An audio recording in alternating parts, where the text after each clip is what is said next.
Driver महासंघ पक्षर 9 दफा दाबी पूरण नहीं दंड प्रणाम पदयात्रा।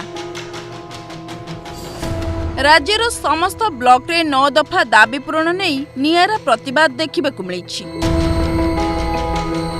कामाख्यानगर हनुमान बजार ठारू आरंभ करी दंड प्रणाम पदयात्रा रे जगन्नाथ मंदिर पर्यंत संघर सदस्य माने पदयात्रा आरंभ करथिले।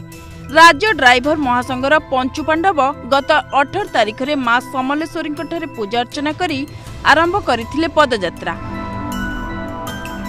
ड्राइवर मानक भत्ता बीमा सुरक्षा को आखि आगे रखी सेमाने सरकार को निकट रे दाबी उपस्थापन करिथिबा प्रकाश करिसेंति।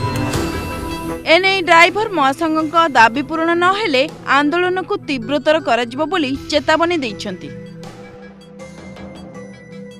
आज्ञा देखो आम 11 दफा दाबी नहीं अच्छु आम 11 दफा दाबी आम जो ड्राइवर भाई गाड़ी चलाउछंती देशर सुरक्षा करुछंती बा माछ मांस अंडा सब आम बोहिकी सुरक्षा मनीष भाई मानू बस रे चालना करी यथास्थान संभव आम पहुँचे दौचु।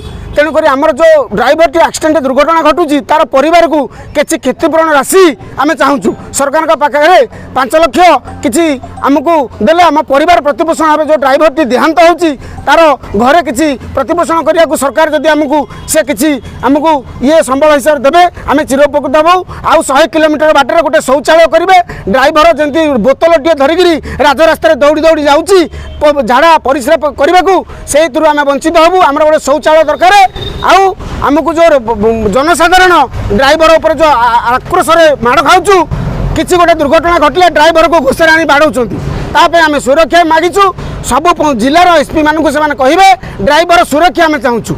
आउ यही तक जदि दाबी पत्र 11 दफा दाबी सरकार न शुणती आगामी की आम निश्चित स्टेरिंग छाड़ आंदोलन करूँ यह आम प्रतिज्ञा। आम सरकार पाखे 9टी दाबी रही से 9टी दाबी की सरकार को आम जनईचु गला 8 तारिख मान ना से भुवनेश्वर नवीन निवास आम फेरी एवं माँ समलेश्वरी पंचु पांडव भाई माँ समलेश्वरी मंदिर सेठू पदयात्रा पुणी आमर चली भुवनेश्वर नवीन निवास।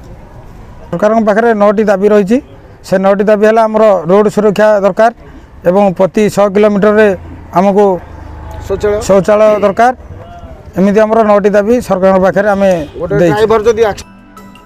कामाख्यानगर हरे कृष्ण राउत का रिपोर्ट ओडिशा संवाद।